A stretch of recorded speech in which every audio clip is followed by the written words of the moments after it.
Madame la maire, chers collègues, je profite de cette délibération qui concerne la lutte contre les animaux nuisibles et prolifiques pour aborder un sujet certes peu glamour, mais pourtant très préoccupant, celui de la prolifération des rats dans notre ville. Depuis plusieurs mois, nous recevons de nombreux témoignages d'habitants et la situation ne semble pas s'améliorer.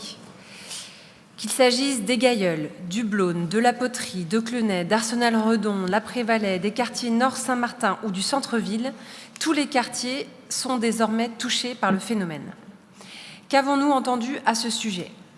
Que des assistantes maternelles n'osent plus fréquenter les jardins publics à force de voir ces rongeurs ramper dans les copeaux des aires de jeu et se faufiler sur les talus en plein jour.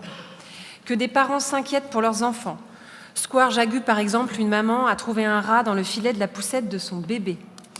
Que des agents des espaces verts craignent de vider les poubelles car il leur arrive qu'un rat leur grimpe sur le bras. Que des rats courent dans les couloirs de l'école Tréguin à Maurepas.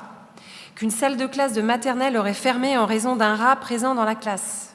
Que des étudiants en place Hoche voient des rats se faufiler entre leurs pieds pendant leur pause déjeuner. Cette inquiétante prolifération n'est pas sans conséquences, vous le savez, propagation de diverses maladies, installations électriques endommagées. Citons encore cet exemple, quartier de la Prévalais, où 89 foyers se sont retrouvés privés d'électricité l'an dernier parce qu'un rat avait rongé les câbles électriques. Le service santé-environnement de la ville de Rennes reconnaissait en octobre dernier, je cite, une recrudescence de la population de rongeurs. Or, des solutions existent pour combattre ce fléau.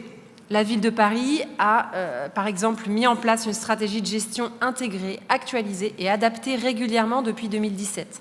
Elle se traduit par différentes mesures. La réduction de l'accès aux déchets, dans les jardins, en remplaçant les sacs poubelles par des contenants fermés, des bacs roulants, des abris-bacs. 2, sur la voie publique, avec de nouveaux modèles de poubelles rendant les déchets inaccessibles. 3, dans les copropriétés et les jardins partagés avec des composteurs étudiés pour que les rats n'aient pas accès à leur contenu. Il s'agit également de limiter la circulation des rats du sous-sol vers la surface en modifiant par exemple les grilles des avaloirs d'eau pluviale dans les jardins. Enfin, on peut également renforcer les sanctions contre les dépôts sauvages d'ordures, mais aussi interdire de jeter de la nourriture dans les rues et les espaces verts. Car les déchets, graines, pains destinés aux oiseaux sont fortement appréciés des rats. Alors, Madame la maire, chers collègues, après avoir évoqué ces quelques pistes, je souhaiterais vous entendre sur votre plan d'attaque. Comment comptez-vous agir contre ce fléau ? Je vous remercie.